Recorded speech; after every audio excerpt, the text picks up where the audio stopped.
Agent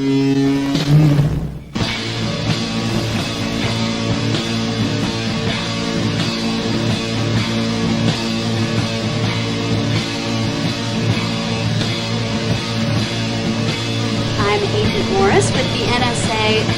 We have identified some very, very interesting anomalous type of aircraft. Traffic is quite luminous and is exhibiting some non-ballistic motion, over. Move very rapidly at any speed or whether any direction it wanted to go, why it could change and go to the right or the left or go crossways without hesitating a bit. What do you think it was? Well, if they call it a flying saucer, that's what it is.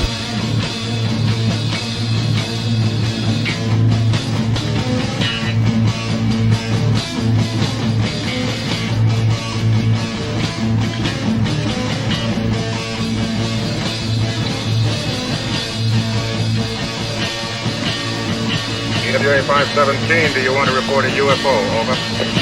Negative. We don't want to report.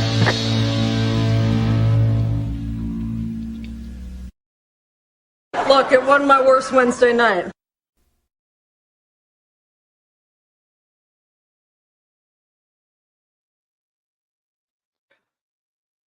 Hello, and welcome to another edition of Anomaly Now. I'm your host, Smiles Lewis. We are transmitting to you from Austin, Texas. This is the usually weekly news and media roundup for the nonprofit 501c3 Scientific Anomaly Institute, aka the Anomaly Archives, dedicated to the preservation of all things anomalous, popular literature, academic research, research materials, correspondence, weird reports of all types, whether it be about anomalous cognition, consciousness, ESP, psi, etc., remote viewing, out-of-body experiences, life after death, Atlantis, cryptozoology, Bigfoot, lake monsters, the whole gamut, all the way through paranormal, parapsychology, hauntings, poltergeists, and all the way to UFOs and UAP. Again, this is Smiles Lewis. Thank you for joining us. It is Wednesday, May 30th.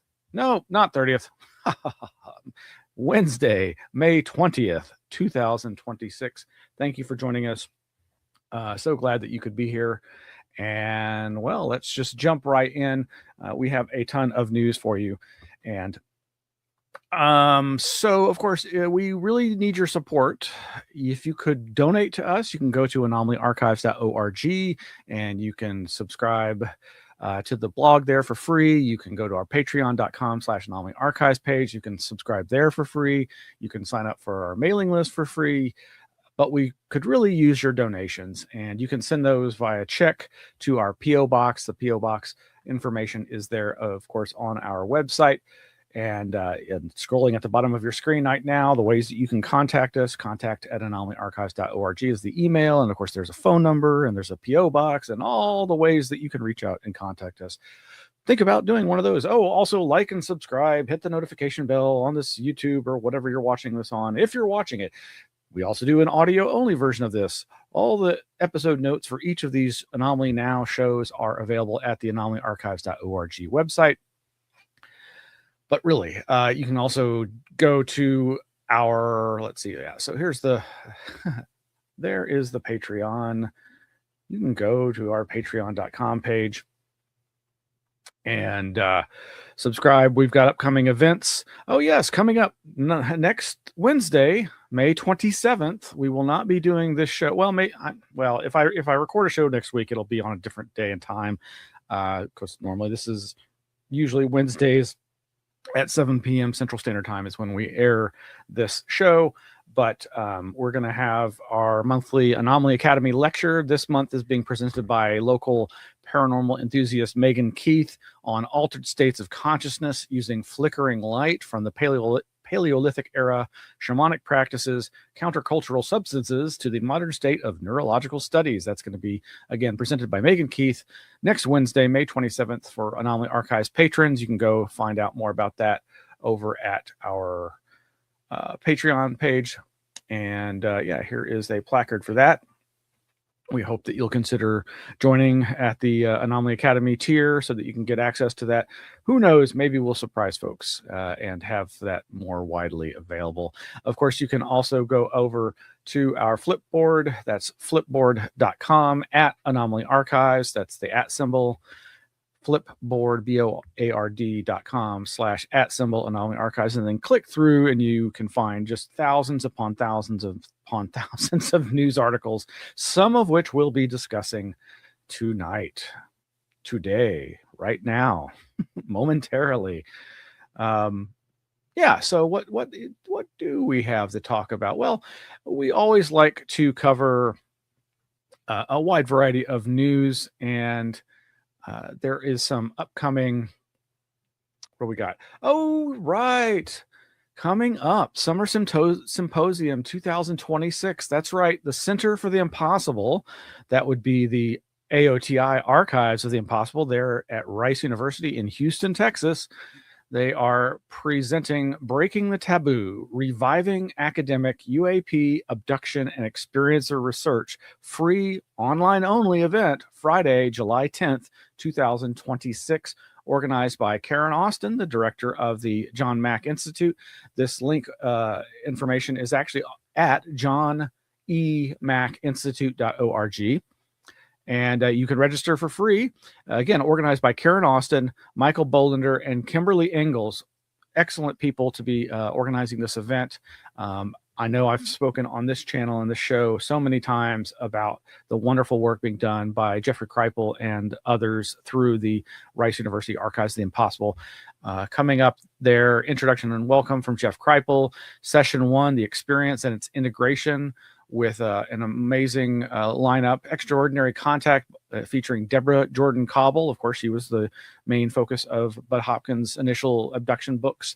Another presentation, The Phenomenon as a Driver of Evolutionary Psychological Development, by Matthew Roberts, former Naval Intelligence Analyst.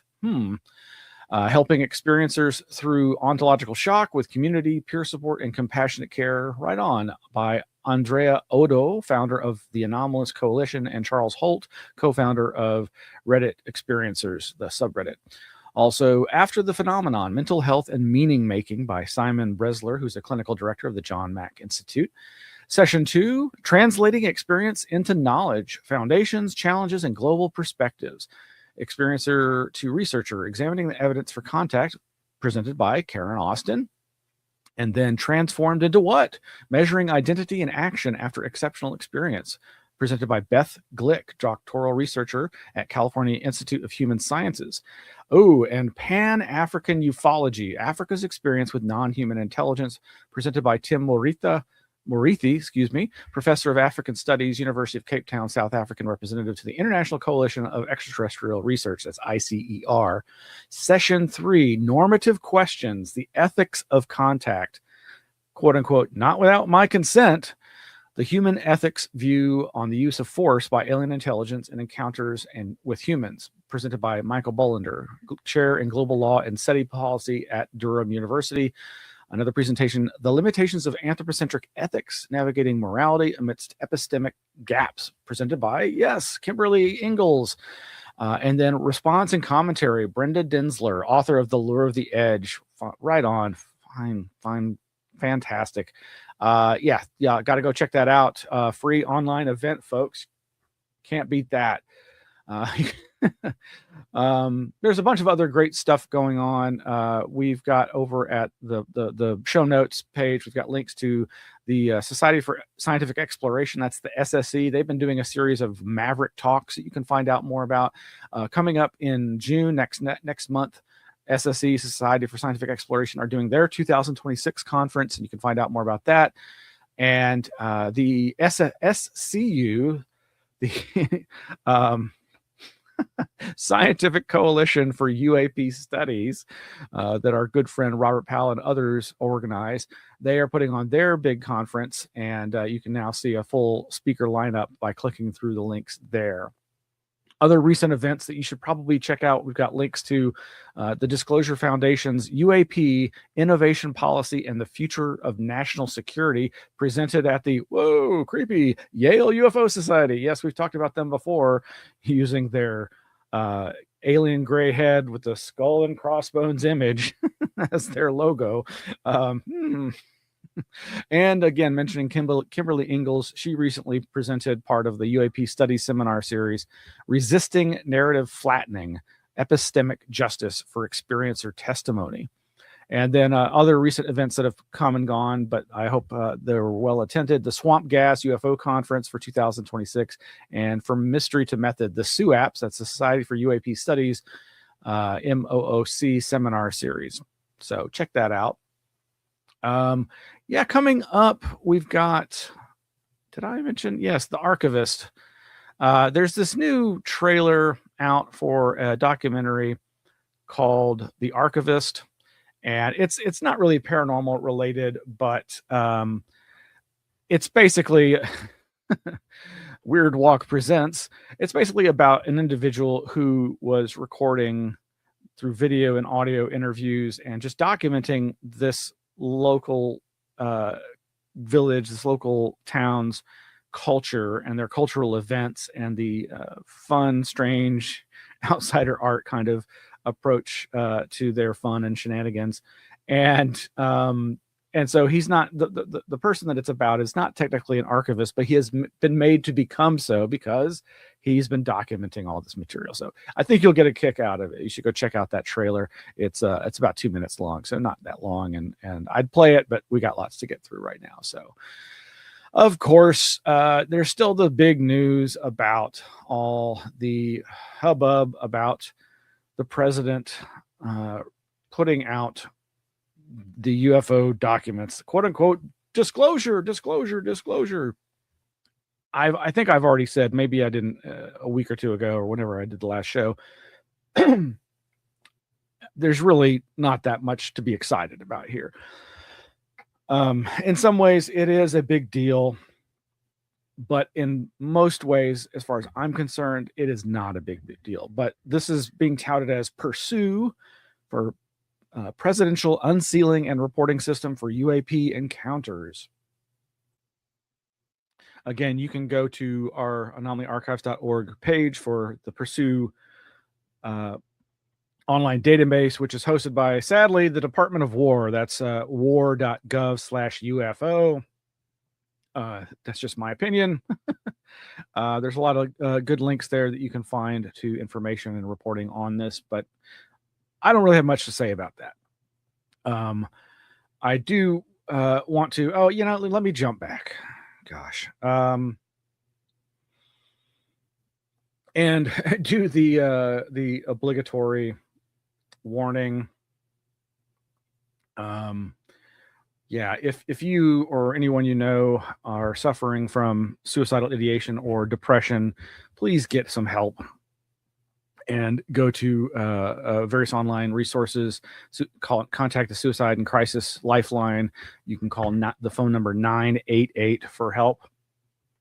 I say that as preface to what happened in the last several days. This past weekend or late weekend, I guess it was Sunday here in Austin. I was out of town. I was coming back into town. I was out of town on family related business, and my phone started buzzing. I was getting texts from the Austin Police Department.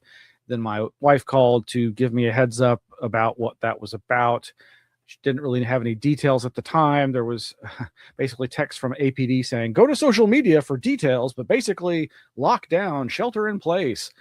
So South Austin residents, which is a fairly large area, were told to shelter in place due to a active crime scene or active shooter situation.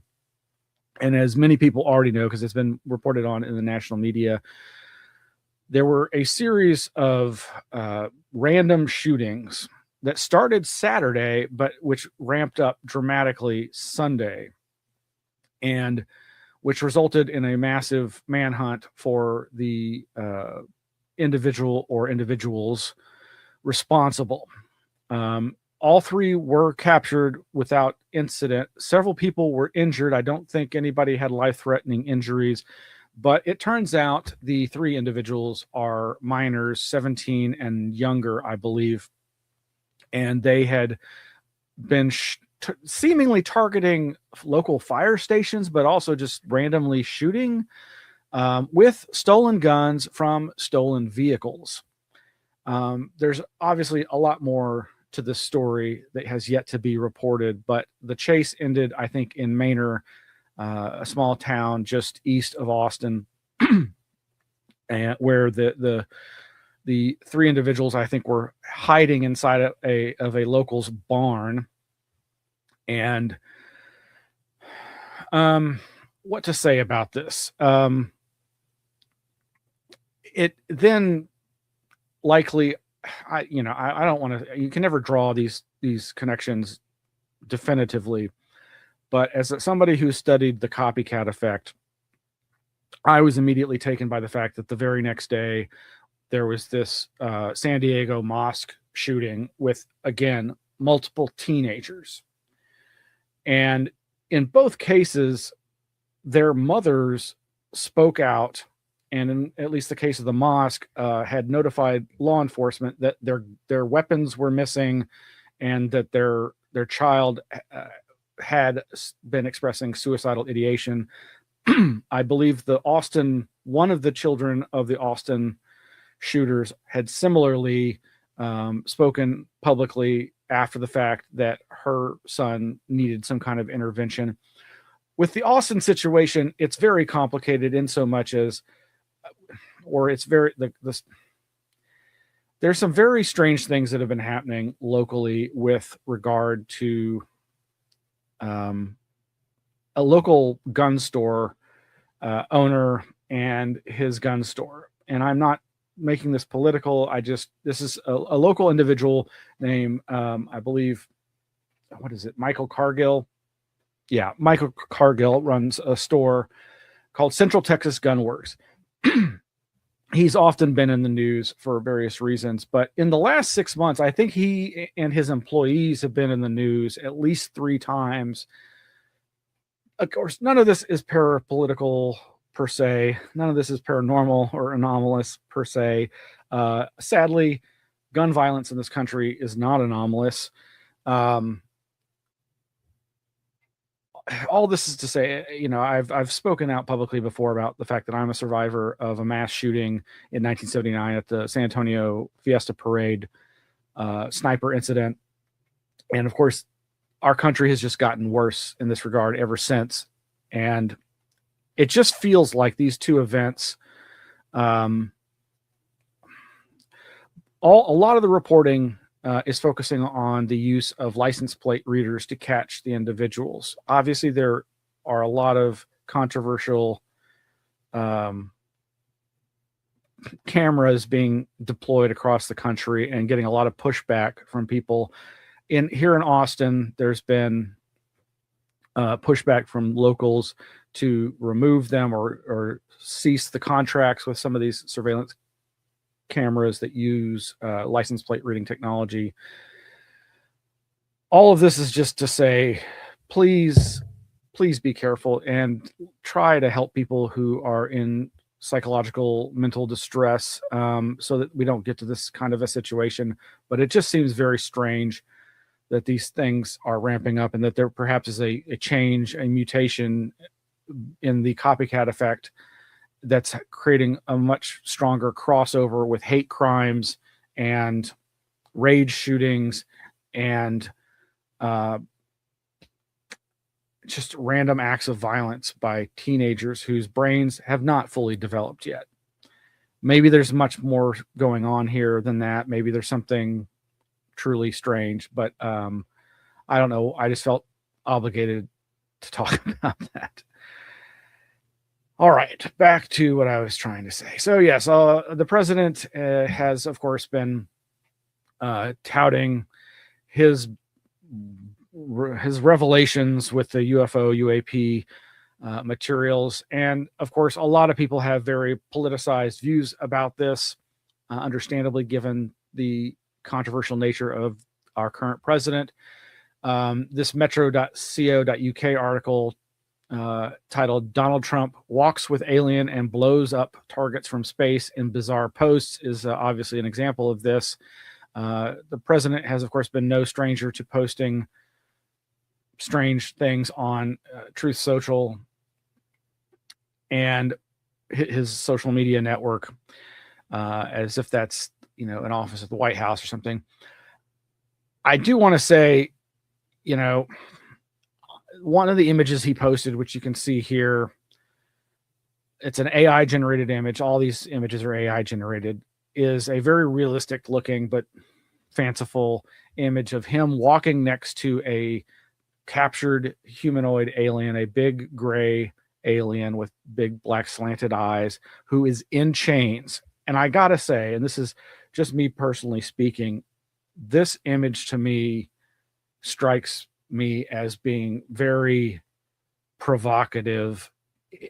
To me, it evokes subtle racism in terms of, it looks like a slave. And literally, the alien is in chains and they're being escorted by men in black and the military in the background.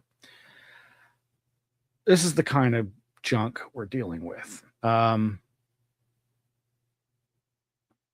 Yeah.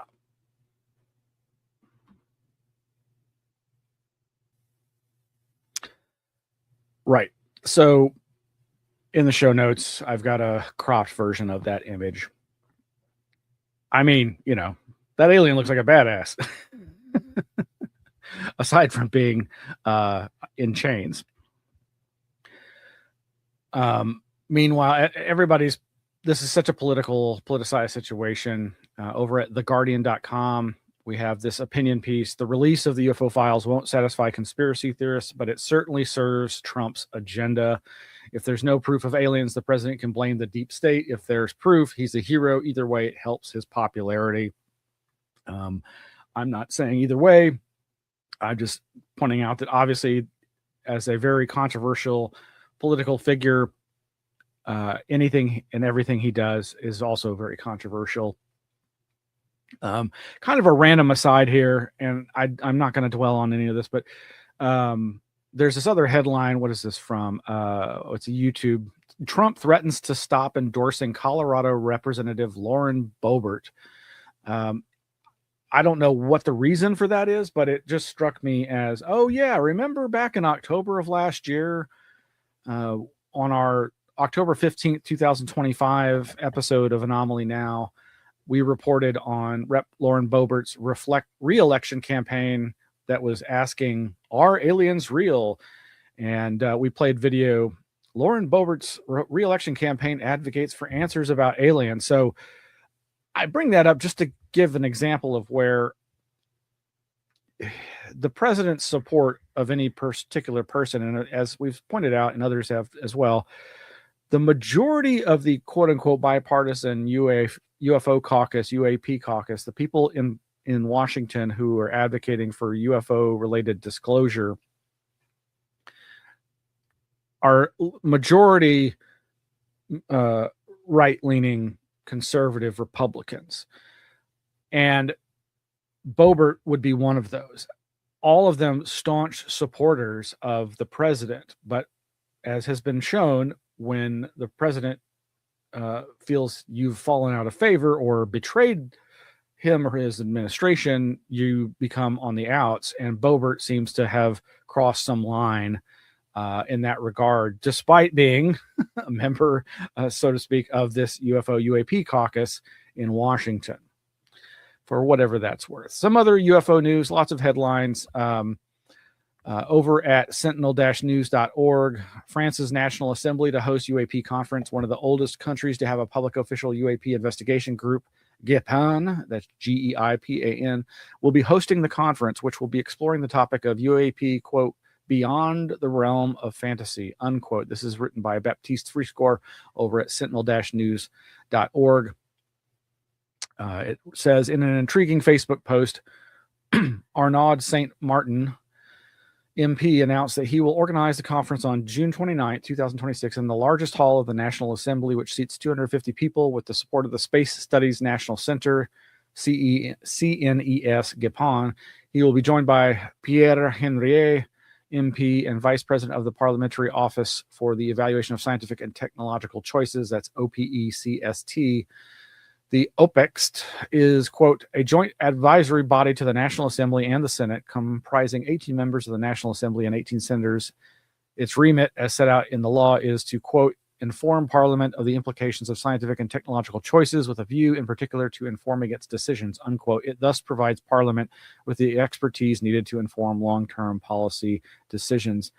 Just to say that, you know, we are seeing a shift across the planet of a more respectability level with regards to UFOs, largely due to this post-2017 rebranding as UAP. But I would also add, France has been kind of at the forefront, so it's not that unusual for them to be making these kinds of moves. All one has to do really is check out Jacques Vallée's work on this, and you can find out more about the backstory of the long history of UFO investigations by the French government. Some other headlines. There's a great podcast called UFO Talker. One of the more recent episodes features Dr. Richard F. Haynes talking about UFOs during the Vietnam War, including a UFO that hovered over Nha Trang Air Base and cut off all power.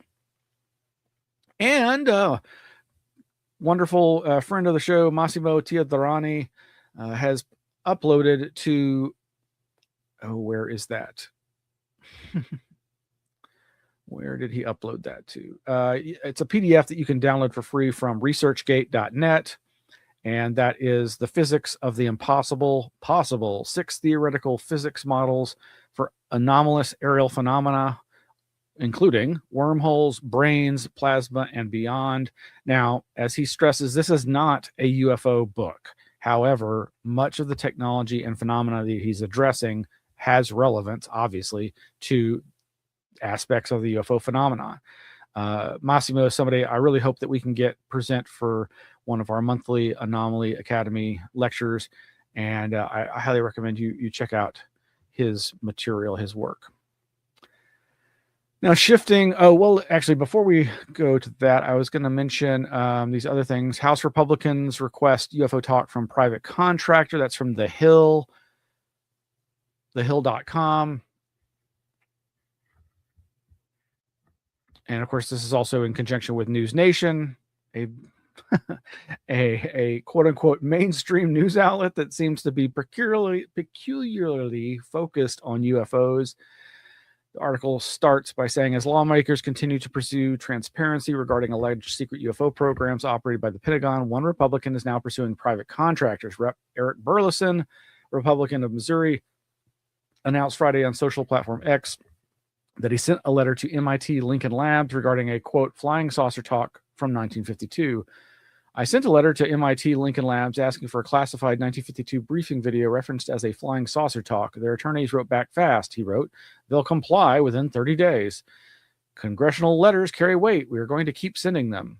Whistleblower David Grush, whose technology regarding alleged secret retrieval programs for UFOs, or UAP, kicked off a series of congressional hearings, has stated private contractors are being used to make it more difficult for lawmakers to obtain information on certain programs. This is an old idea promulgated by a number of different people, Jacques Vallée, Hal Puthoff, and others, that indicates that this could be a way, has been a way for the military-industrial complex to sidestep FOIA and congressional oversight with these black projects, these black budget-funded programs, allegedly. Also, there's a good video that you'll want to check out. Social Intelligence About UAP Abductions, put out by Human Institute. The description reads, Dr. Ron Westrom, Emeritus Professor of Sociology at Eastern Michigan University, speaks about the cultural dynamics and impediments that influence the recognition of the impact of NHI, non-human intelligence. His talk will focus on abductions, one of the harder pieces of data for conventional science to address. I really am looking forward to watching that. Now, moving into the realm of conspiracy. So, of course, this administration has been pushing this supposed government transparency, government weaponization agenda, trying to declassify masses of files that have typically been categorized as fomenting conspiracy theories, such as the JFK files, JFK assassination files, the RFK assassination files, the Martin Luther King MLK assassination files. But of course, they've also been charged with uncovering the secrets, making transparent secret documents and government operations related to things like everything from 9/11 to COVID, etc. Well, there was a very interesting hearing held recently featuring a quote-unquote CIA whistleblower, James Erdman, Erdman III, who testified before the Senate Homeland Security and Governmental Affairs Committee. And some very interesting tidbits in there. I'm going to go ahead and play a couple of clips from that. Here we go. I am a career CIA operations officer, and as you mentioned, I was on joint duty assignment at the Office of Director National Intelligence Directors Initiatives Group, or the DIG, between March 2025 and April 2026. I was responsible for leading the DIG's investigation into COVID origins, anomalous health incidents, and unidentified anomalous phenomena.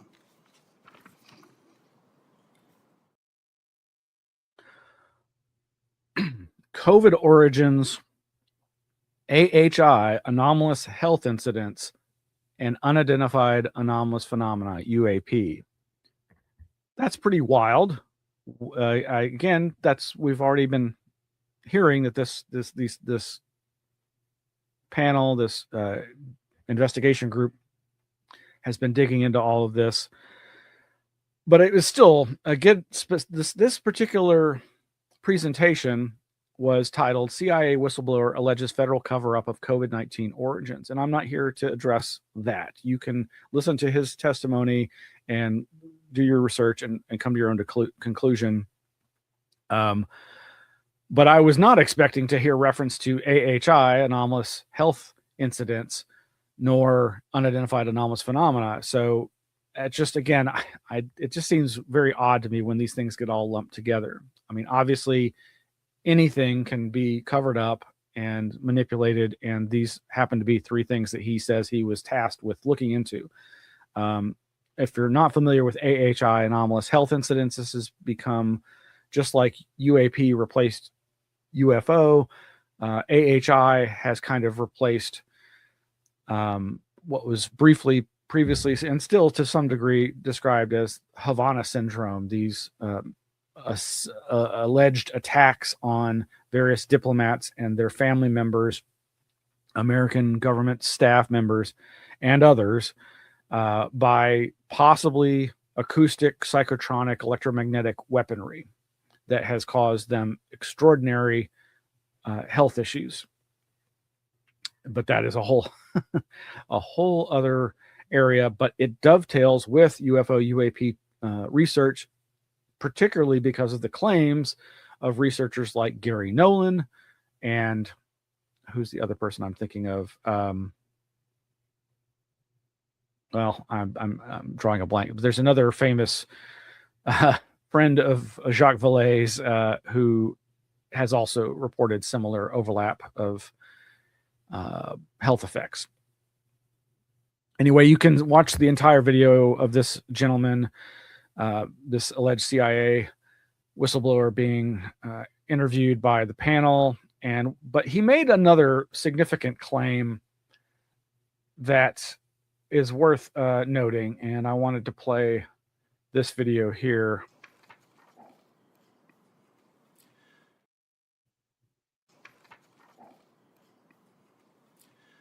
When the DIG ceased operations, the CIA also took back 40 boxes of JFK files and MK Ultra files being processed for declassification by DNI Gabbard.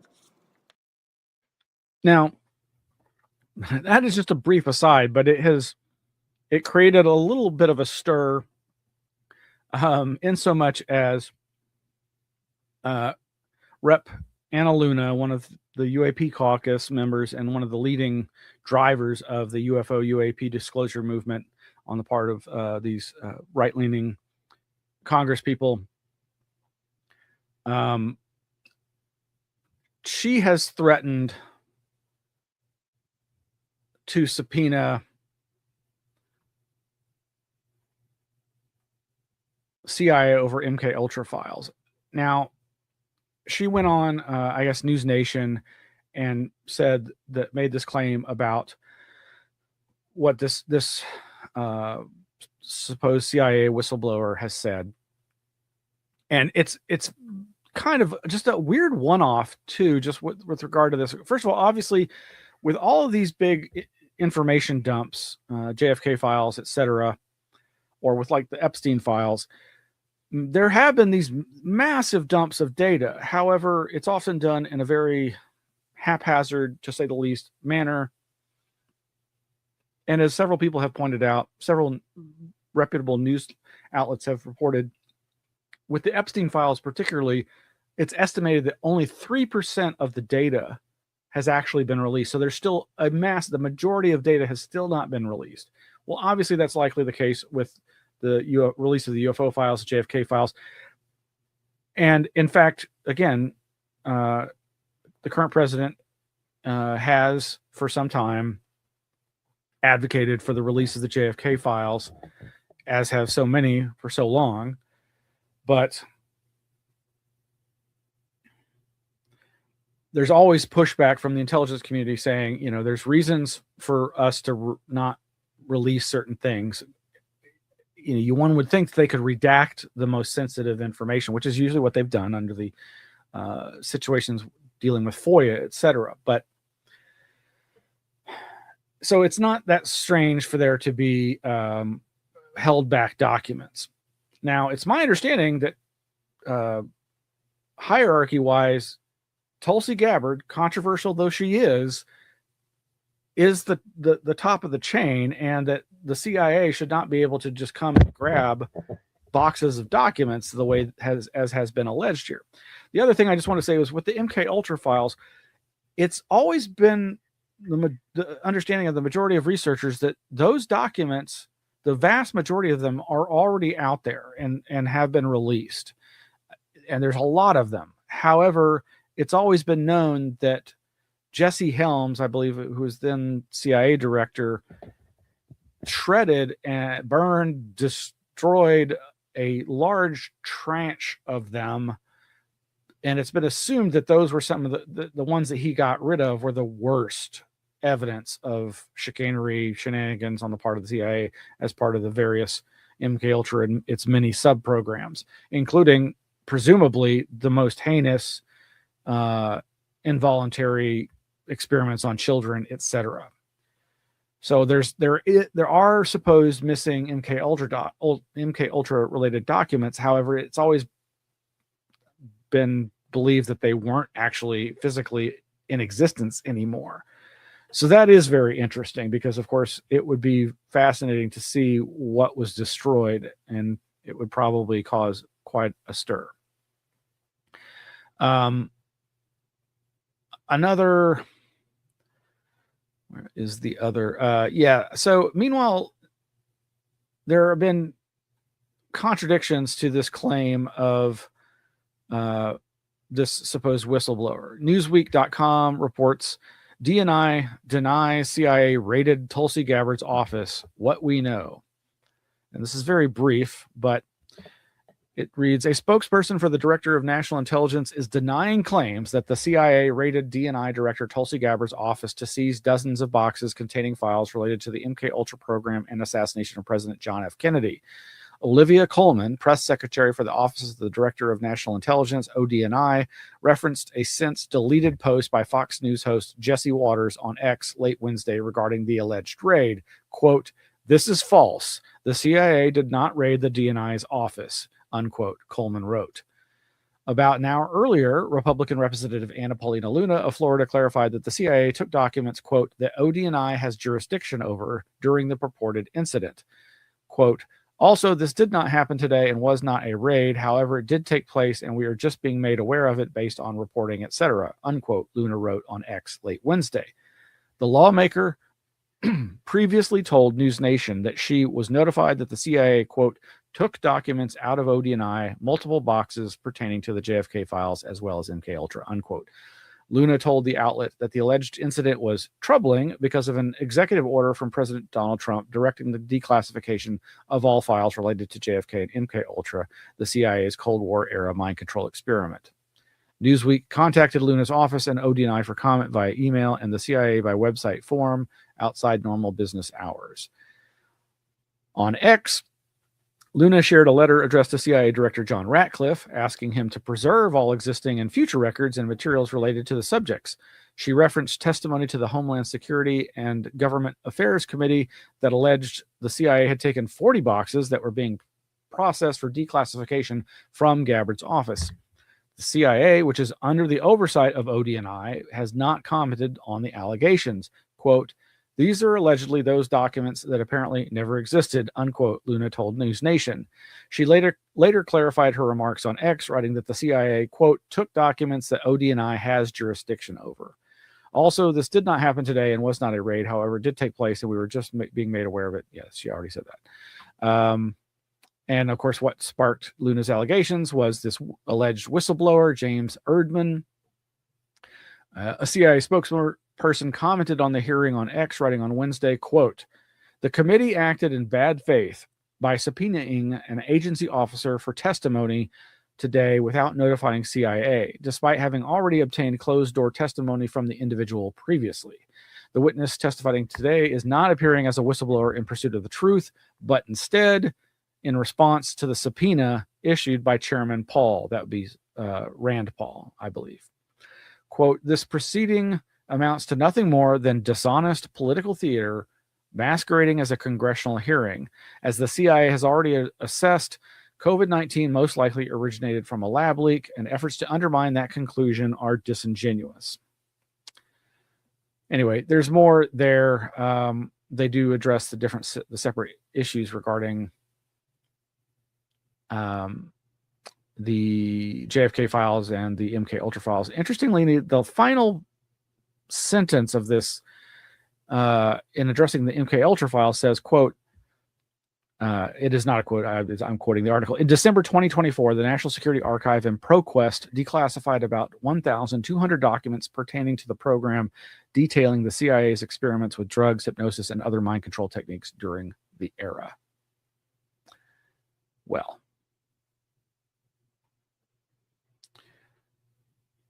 Well, let's take a break and we'll be right back.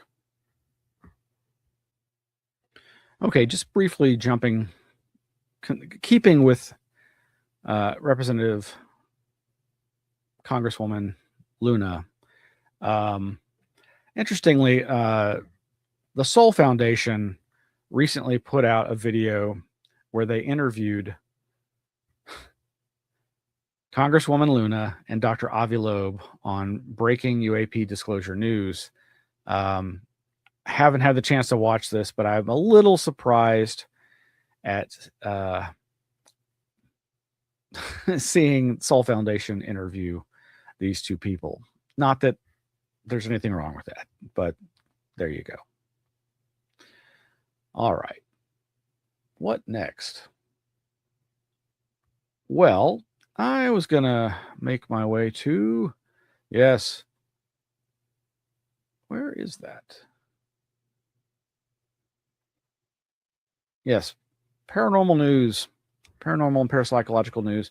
Just briefly, there's a new video out by CBS Texas, News Channel 11. Major restoration aims to bring Mineral Wells' iconic Baker Hotel back to life. If you're not familiar with all the many towns in our great big state of Texas, Mineral Wells is one that has its, of course, its own interesting history. There's this giant, amazing old structure that's been empty for a long, long time, under restoration for a long, long time, called the Baker Hotel.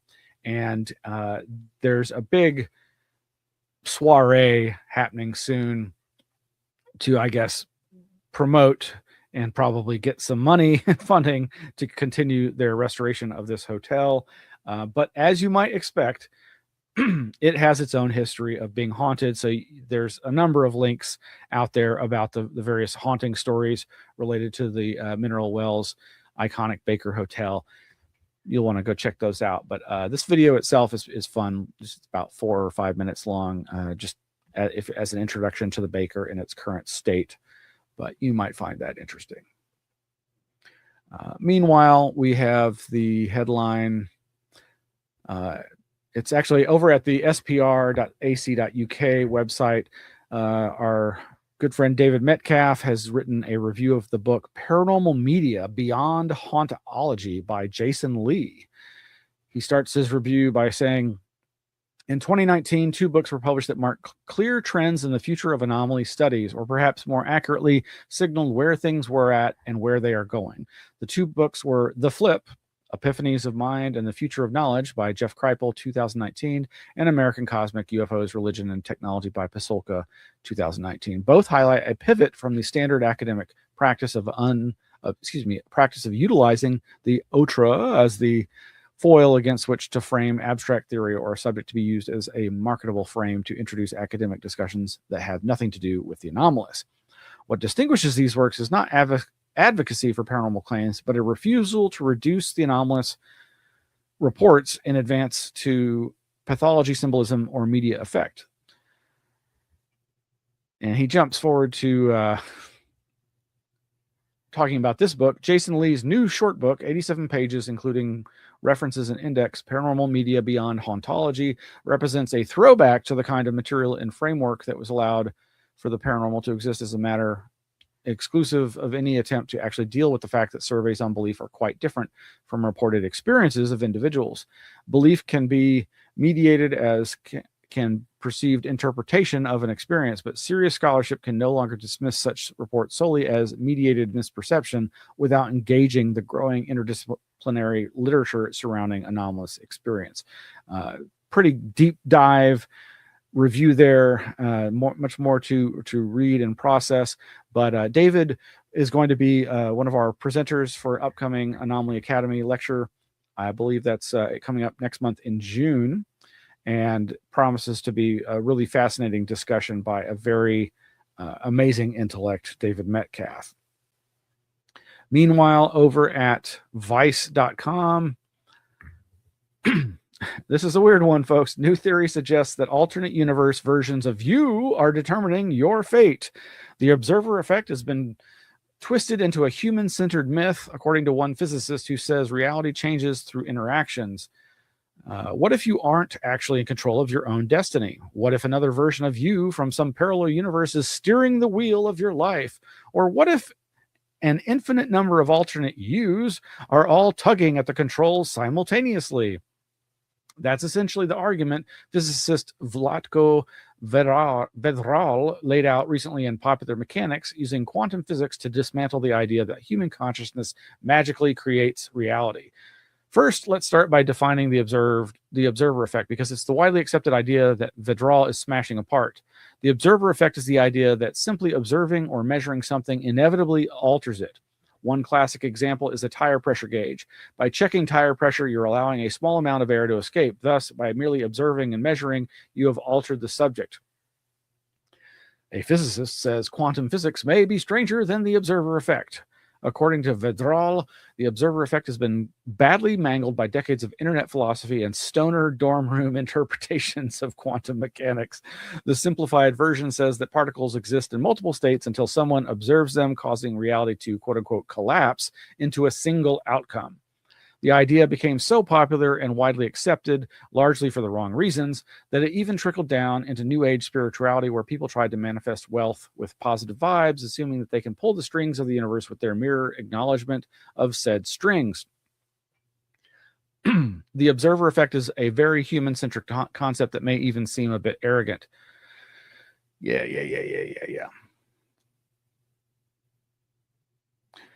Vlatko Vedral is basically arguing that quantum physics doesn't say humans magically create reality just by looking at things. Instead, reality is constantly changing us through every interaction we have with the world. You are changing because you have become part of one possible outcome rather than another. Vedral then takes the idea even further, suggesting that all these set alternate versions of reality still technically exist and may even influence one another under very specific conditions. In simple terms, there may be countless slightly different versions of you constantly being created by every tiny interaction you have with the world, most of which you'll never notice. It's a lot to wrap your head around. It's the kind of thing you probably shouldn't even begin to contemplate before you've had your morning coffee or 5 morning coffees. And an Adderall. Yes. Okay. Well, enough of that. And let's see what was up next on the agenda. I'm going to have to call it. There's some other great articles you might want to check out under our Consciousness, Mind, and Beyond. Articles about out-of-body experiences, the afterlife, near-death experiences, and dreams. Some of those headlines, they said they left their bodies over at futureincosmos.blogspot.com, as well as she died during routine surgery. Scientists think her brain simulated heaven, but is that the whole story over at popularmechanics.com? This one over at ashleyknib.com. Dreams Against Time, Precognition, Retrocognition, and the Sleeping Mind, as well as over at thedebrief.org. Dreams may reflect more than past experience, new study finds. And there's this interesting one over at the New York Times, Inside the Interstitium, the Human Body's Hidden Pathways. Oh, so let's end on some nice thoughts here. ABC News, in the midst of all their negative news, had a couple of different things that I thought would be interesting to share here. What do we have? Right. This is a really brief clip. You probably heard about this mid-air collision of jet fighters at an air show. Let's see if I can bring this up here. Truly miraculous that both aircraft stuck together, now inverted, both crews ejecting just feet apart and getting parachutes before the aircraft hit the ground. And David, even more miraculous, only one crew member was injured, and the injuries are not life-threatening. David? Martha Radis reporting tonight. Martha, thank you. And then at the end of that same broadcast, I only bring that up just because it is pretty amazing. If you watch the footage, these aircraft, it's almost like they just magnetized together and fell together. It's bizarre. And as they say, miraculous. Is it truly? But thank goodness nobody was killed or seriously injured. This last thing, there may be a very prosaic explanation, but it just falls into like, was this prophecy by a 4-year-old child of her own future marriage? You be the judge. At the end of this episode, ABC News likes to do their quote unquote America Strong, some kind of upbeat story. And it says basically, bride's dad surprises wedding with recording of his daughter talking about her future husband at the age of 4. Check this out.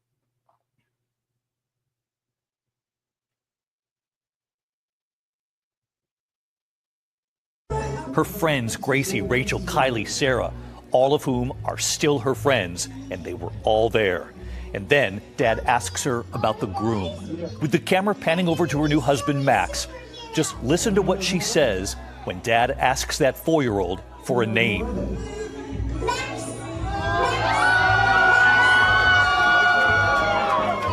She says Max. Her new husband, Max, shocked. The two met in college, but somehow Jordan naming Max 26 years ago. And right here tonight. All right. Whatever. Not that miraculous, perhaps, but interesting, fun, heartwarming story. All right. Please hit the like and subscribe button, notification bell, all that good stuff. Please do consider joining Anomaly Archives, Patreon, etc. We've got lots happening here in the future. Next week, as I've mentioned, is going to be our upcoming lecture by our local good friend, Megan Keith, where she's going to present on altered states of consciousness using flickering light. And that'll be, I think we're having that at 7 p.m. So our usual Wednesday night time for Anomaly Now, we'll be having this event. And we hope that you'll join us. And thank you for watching. That's going to be it. Good night.